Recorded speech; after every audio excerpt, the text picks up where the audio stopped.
नमस्ते दोस्तों, आज का टॉपिक है इवन रिएक्शन, जिसको हम एलिमिनेशन यूनिमॉलिक्यूलर रिएक्शंस कहते हैं। आइए देखते हैं एलिमिनेशन का मतलब क्या होता है। What is elimination means.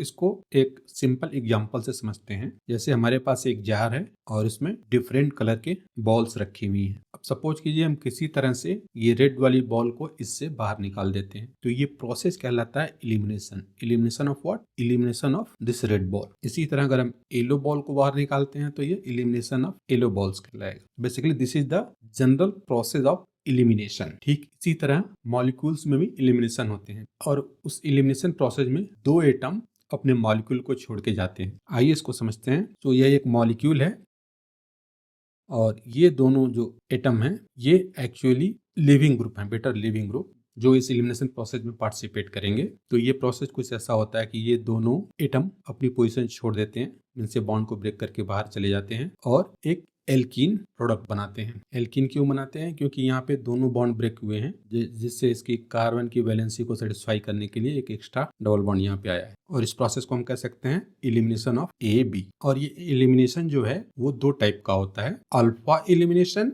And beta elimination. Alpha elimination में जो दोनों एलिमिनेटिंग ग्रुप हैं, जो दोनों लिविंग ग्रुप हैं, वो सेम कार्बन से जुड़े हुए होते हैं, जबकि बीटा एलिमिनेशन में दोनों लिविंग ग्रुप एडजेसेंट कार्बन से जुड़े होते हैं। इसको हम कह सकते हैं अल्फा कार्बन और इसको बीटा। इस वीडियो में हम बात करेंगे बीटा एलिमिनेशन की। बीटा एलिमिनेशन भी दो टाइप का होता है, E1 and E2, and this video is all about even reaction. E1 में E stand for elimination and 1 for unimolecular. collectively इसको हम elimination unimolecular reaction बोलते हैं और ये 2 स्टेप मैकेनिज्म होती है। स्टेप 1 में फॉर्मेशन ऑफ कार्बोकैटायन। तो बेसिकली ये एलिमिनेशन रिएक्शन एल्किल हैलाइड या एल्कोहल द्वारा शो किया जाता है। तो यहाँ पे हम एक एल्किल हैलाइड का एग्जांपल लेते हैं। ये एल्किल ग्रुप है और इससे हैलाइड जुड़ा हुआ है, इस केस में ब्रोमीन जुड़ा हुआ है। तो पहला स्टेप इसका है कि ये ब्रोमीन बॉन्ड ब्रेक होता है और इलेक्ट्रॉन लेके बाहर निकल जाता है कुछ इस तरह, जिसके रिजल्ट में ये एक कार्बोकैटायन फॉर्म करता है। और सिंस ये ब्रेकिंग ऑफ बॉन्ड है कार्बन और ब्रोमीन का, इसलिए ये स्लोवेस्ट स्टेप होता है इसका, और इसकी वजह से इसे हम रेट डिटरमाइनिंग स्टेप भी कहते हैं, क्योंकि यही स्टेप इस रिएक्शन के रेट को डिटरमाइन करता है। नेक्स्ट स्टेप है दैट इज स्टेप 2। ये कार्बोकैटायन है और इसमें जो ये तीनों कार्बन है सब पे 3 बीटा हाइड्रोजन है। तो कोई भी एक बीटा हाइड्रोजन रिमूव कर सकते हैं, क्योंकि एलिमिनेशन रिएक्शन में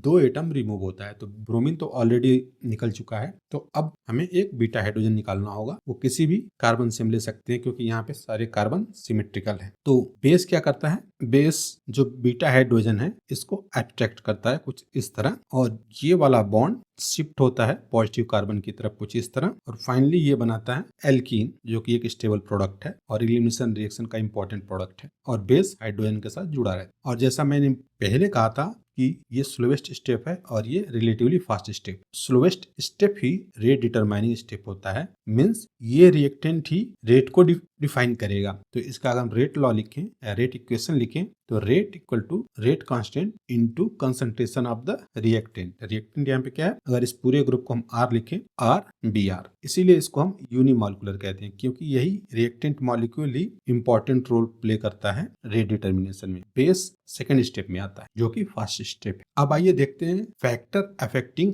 इन E one reaction. There are some factor which affect the E one reaction, इनके रेट को प्रभावित करते हैं। तो वो फैक्टर क्या है हम सीखेंगे इसमें। तो पहला फैक्टर है सबस्ट्रेट टाइप। तो जैसा मैंने पहले बताया कि इसमें एल्कोहल और alkyl halide as a reactant use होते हैं। तो ये दोनों बेस्ट होंगे जब इनका टर्शियरी और सेकेंडरी कार्बोकैटायन फॉर्म लिया जाए, means secondary alkyl halide, tertiary alkyl halide, या फिर secondary alcohol, tertiary alcohol best suited substrate है इवन रिएक्शन की। दूसरा फैक्टर है लिविंग ग्रुप।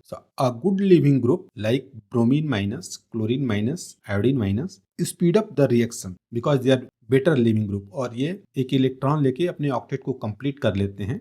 इसलिए ये इवन रिएक्शन को स्पीड अप कर। तीसरा फैक्टर है solvent.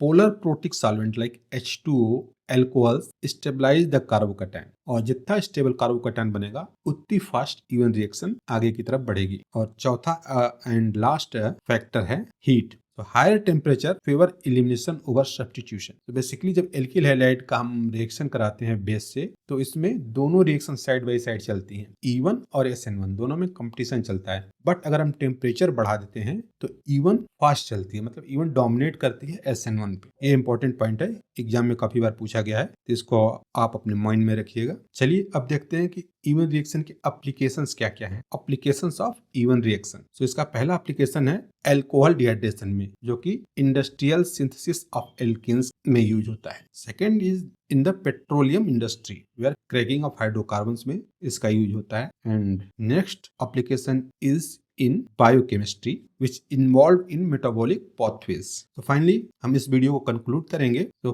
First conclusion is E one reaction is step wise elimination process. जैसा हमने फर्स्ट स्लाइड में देखा कि पहले कार्बोकैटायन फॉर्म होता है, then base beta hydrogen abstract करता है और एल्कीन बनती है। तो ये स्टेप वाइज मैकेनिज्म है और इसमें टोटल 2 स्टेप्स होते हैं and it forms carbocation as intermediate. तो ये भी कई बार पूछा गया है कि इवन रिएक्शन में इंटरमीडिएट क्या होता है, तो वो कार्बोकैटायन इंटरमीडिएट फॉर्म करता है and it competes with SN1 but favored at high temperatures। और लास्ट कंक्लूजन है used widely in organic synthesis and industry. So आशा करता हूँ आपको इवन रिएक्शन समझ में आ गई होगी। नेक्स्ट वीडियो हम बात करेंगे इवन रिएक्शन पे बेस्ड MCQ क्वेश्चंस पे। कुछ इंपॉर्टेंट क्वेश्चन जो प्रीवियस एग्जाम्स में आए हुए, प्रीवियस कॉम्पिटिटिव एग्जाम में पूछे गए हैं, उसको डिस्कस करेंगे, जिससे हमारा कॉन्सेप्ट और भी क्लियर होगा। अगर आपको इवन रिएक्शन समझ में आई हो और ये वीडियो अच्छा लगा हो तो please like and subscribe my channel. मिलते हैं नेक्स्ट वीडियो में, तब तक के लिए take care, see you soon.